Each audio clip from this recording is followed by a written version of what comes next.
감사원이 한국에너지공대 설립 과정에 대한 감사 개시를 결정한 가운데 전남 지역 시민사회단체들이 중단을 촉구하고 나섰습니다. 16일 낮 진도 의신면 일대 야산에서 화재가 발생했습니다. 진화대원 100여 명이 투입돼 2시간여 만에 큰 불길이 잡혔습니다. 전남 석유화학업계 지난달 수출 실적이 저조한 것으로 조사됐습니다. 무역 수지는 겨우 흑자로 전환됐지만 수출 실적은 1년 전 대비 10% 가까이 감소했습니다. 고흥의 우주발사체 국가산업단지가 조성될 전망입니다. 나로우주센터 인근에 조성될 국가산단에 관련 기업과 지원시설이 들어설 예정입니다.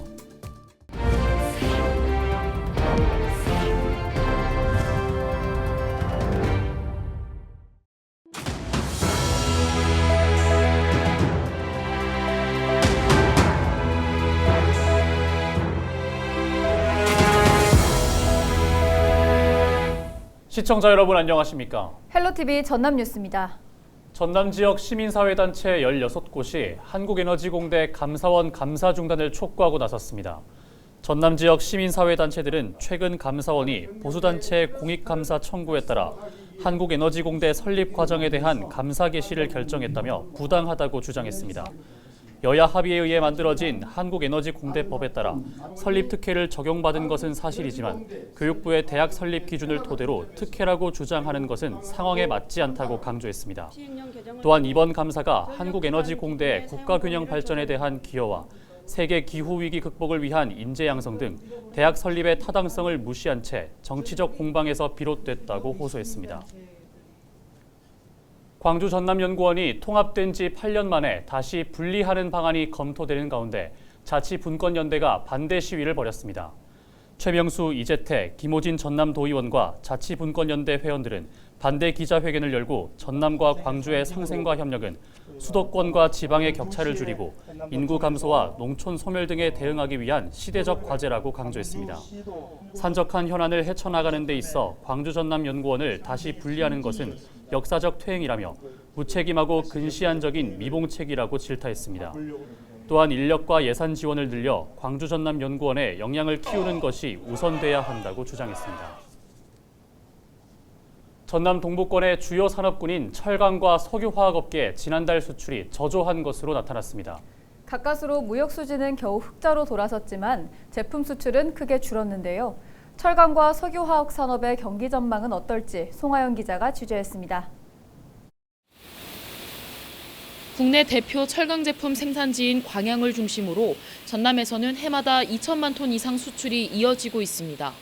그런데 지난달 전남의 철강 제품 수출 실적을 살펴봤더니 지난해 같은 기간보다 70% 이상 감소한 것으로 나타났습니다. 수출 실적이 떨어진 건 전남의 석유화학 제품도 마찬가지. 지난해 2월과 비교해 지난달 전남 석유화학 제품의 수출 실적은 10% 가까이 떨어졌습니다. 철강과 석유화학 업계 관계자는 저조한 실적 원인으로 가장 큰 수출 창구인 중국의 시장 상황을 꼽았습니다. 코로나19 봉쇄 정책을 추진했던 중국의 경제활동 재개 속도가 더디기 때문입니다. 또 중국이 석유화학 산업의 자금률을 높이기 위해 수입량을 줄이는 것도 요인 가운데 하나라는 겁니다. 여기에 중국 내부 부동산 경기 침체는 철강 제품 수출에도 타격을 입히고 있다고 설명했습니다.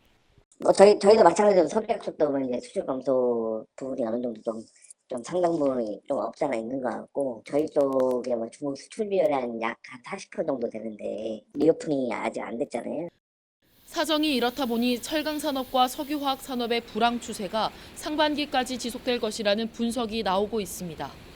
중국의 내수시장 경기 회복이 가시화돼야 수출 실적도 반등할 수 있다는 겁니다. 중국의 수요 회복, 우크라이나 전쟁 등 변수들이 너무 많아 예측이 힘들지만 상반기에 큰 정유 기업의 공장 부숙 기간이 있어 가동률이 크게 늘지 않고 세계 경기가 위축되는 경향에 있어 수출이 조금 어렵지 않을까 생각됩니다. 이런 가운데 철강과 석유화학 업계는 불황으로 인한 여파를 최소화하기 위해 오는 5월까지 대규모 공장 정비 기간을 운영할 예정입니다. 헬로티비 뉴스 송하영입니다. 지난해 누리호가 성공적으로 발사됐던 고흥군에 우주발사체 국가산업단지가 조성될 전망입니다. 정부가 발표한 15개 첨단 산업단지 예정지에 포함된 건데요. 고흥군은 성공적인 산단 조성을 위해 기업 유치에 총력을 기울일 계획입니다. 보도에 김신혜 기자입니다. 국내 유일 우주 발사장인 고흥 나로우주센터. 지난해 6월에는 순수 우리 기술로 개발된 누리호가 성공적으로 발사됐습니다. 앞으로 나로우주센터가 있는 고흥군 복내면 일대가 우주발사체 국가산업단지로 개발됩니다. 정부가 새롭게 지정한 15개 첨단 산업단지 가운데 우주산업 특화산단 예정지로 선정된 겁니다. 고흥군 개청 이래 최초로 국가산업단지이자 우주산업이라는 미래 핵심 전략 산업을 견인할 획기적인 성과라고 할 수 있습니다. 나로우주센터에서 3km 정도 떨어진 곳에 생길 우주발사체 국가산단에는 발사체 소재와 부품 등 관련 기업과 지원시설 등이 들어설 예정입니다. 전체 면적은 축구장 240여 개를 합친 것과 비슷한 규모입니다. 국가산단이 조성되면 4조 9천억 원의 생산 유발 효과와 2만여 명의 고용 유발 효과가 예상됩니다. 관건은 기업 유치입니다. 고흥군은 성공적인 산단 조성을 위해 기업의 각종 지원을 아끼지 않는 등 총력을 기울일 계획입니다. 앵커기업 유치, 벤처기업, 스타트기업도 유치가 필요한 것이고요. 유일한 발사장이 고흥군에 위치해 있기 때문에 또 같이 함께 해가야 되지 않을까. 우주발사체 국가산단 지정은 예비타당성 조사와 사업시행자 선정 등을 거쳐 최종 확정됩니다. 앞서 지난해 12월 우주발사체 특화지구로 지정된 고흥군. 국가산단 후보지에도 선정되면서 우주산업 중심지로의 도약에 한 발 더 다가설 수 있게 됐습니다. 헬로티비 뉴스 김신혜입니다. 16일 낮 2시 20분쯤 진도 의심면 일대 야산에서 불이 나 산림당국이 진화에 나섰습니다. 산불 진화에는 헬기 넉 대와 진화장비 20대, 진화대원 100여 명이 투입됐고 약 2시간 만에 큰 불길이 잡혔습니다. 산림당국은 어촌마을의 폐허구를 보관하던 장소에서 최초 불이 시작된 것으로 보고 정확한 원인을 조사하고 있습니다.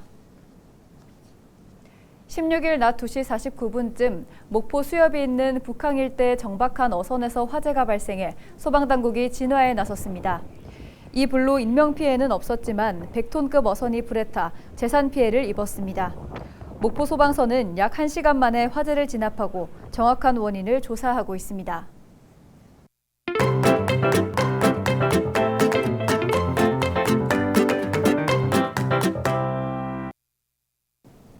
화재가 발생할 경우 진화를 위해서는 소방차의 신속한 출동이 필수입니다.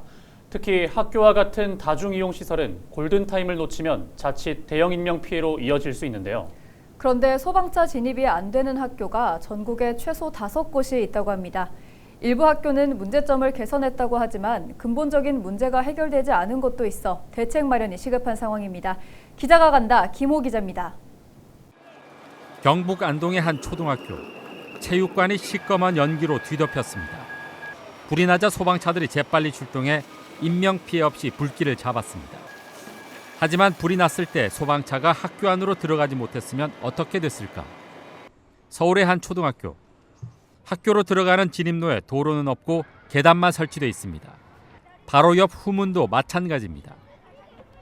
학교 정문과 연결된 진입로입니다. 보시는 것처럼 수많은 계단이 설치되어 있기 때문에 일반 차량은 물론 소방차 진입이 불가능한 상황입니다. 초등학교와 붙어있는 중학교 역시 상황은 비슷합니다. 초중 고교가 함께 모여있는 이 학교는 차량 진입이 고등학교만 가능한 구조입니다.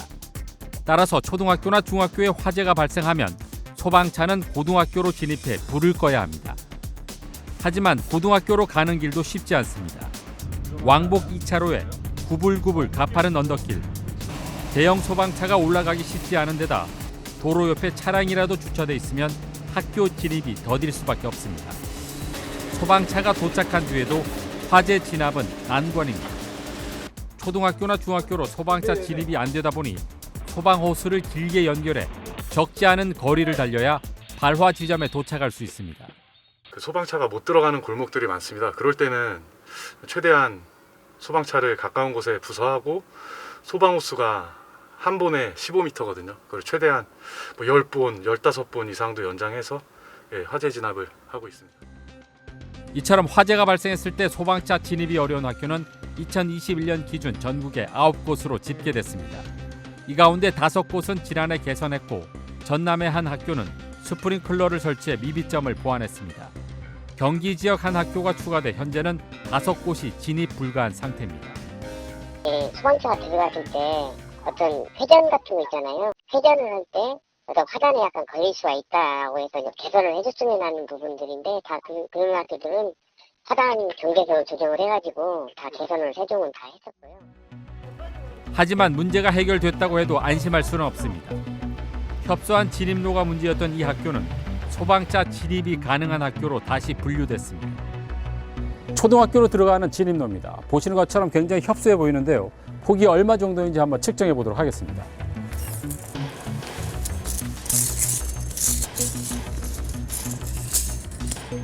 대략 2.5m 정도가 나옵니다. 소방차 폭이 2.5m인 것을 감안하면 소방차 통행은 간신히 가능하지만 긴급한 상황에 신속한 이동은 쉽지 않아 보입니다. 따라서 소방차 진입 문제가 거론됐던 학교에 대해서는 정기적인 점검이 필요하고 근본적인 문제 해결이 어려운 학교는 대안이 마련돼야 합니다. 호스릴 타입의 비상소화전함이나 안심소화전 등의 설치가 필요하겠고요. 저학년 학생들 상당히 화재 났을 때 당황할 수 있는데 지속적인 그 소방 훈련 그리고 또 그 소방 안전 설비에 대한 점검 등이 해마다 전국 학교에서 발생하는 화재는 100여 건. 5분이라는 골든타임을 지키지 못한다면 또 다른 대형 참사가 발생할 수 있습니다. 기자가 간다, 김호입니다.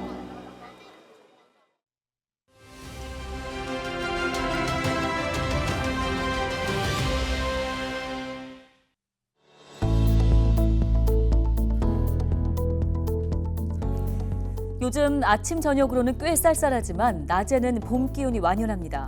다음 주면 낮과 밤의 길이가 같아진다는 춘분도 맞게 되는데요. 봄의 시작을 가장 먼저 알리는 건 바로 꽃이겠죠. 한국철도공사 코레일이 코로나19로 중단됐던 봄꽃 관광열차 운행을 3년 만에 재개합니다. 지역 명소와 축제를 즐길 수 있도록 다양하게 구성했다고 하는데요. 우선 4월 한 달 동안 경주와 구례, 진해 등 봄꽃 명소로 가는 특별 관광열차를 24차례 운행하고요. 순천만 국제정원 박람회와 같은 지역 축제와 연계한 관광 전용 열차도 14차례 운행할 계획입니다. 관광 열차에 딸린 체험 코스도 흥미롭습니다. 산악 트레킹과 자전거 라이딩, 지역의 먹거리 등도 즐길 수 있는데요. 이와 함께 꽃 축제 여행 상품도 선보입니다.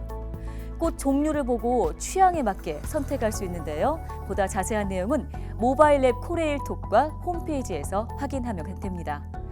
코로나19라는 기나긴 터널로 지친 몸과 마음, 이제 진짜 봄을 제대로 만끽하며 달래보는 건 어떨까요? 데일리 브리핑이었습니다.